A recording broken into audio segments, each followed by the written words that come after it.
अद्भुत दुनिया रे अद्भुत घटना। साधारण लोके रास्तार साइकेल चलाइबा को पसंद करिथांती, किंतु एभली एक अद्भुत घटना देखिबा को मिलिछि फ्रांस रे।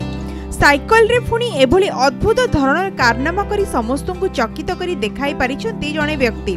फ्रांस रे रहुतुबा एही व्यक्ति जनक साइकेल सहित आश्चर्यजनक प्रतिभा प्रदर्शन करी देखाउछंती, जाहाको देखि लोके आश्चर्य होई जाउछंती।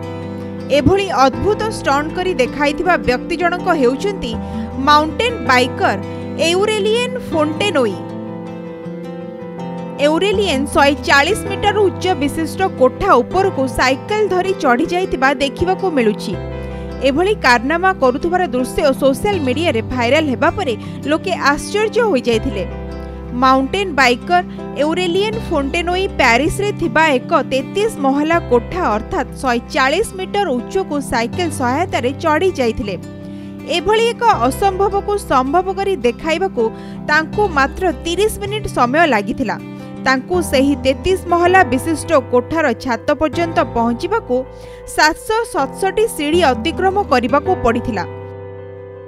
सबुठारो आश्चर्य कथा पुणी से साइकेल रो सहारा रे सीढ़ी चढ़ुतुवा बेले थरे हेले भी गोड़ तळे लगाई नथिले।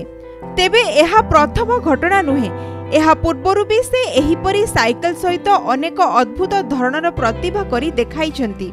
एथिपई से बेस जनाशुना एवं लोकप्रिय होई परिछंती। Bureau report, Konark news.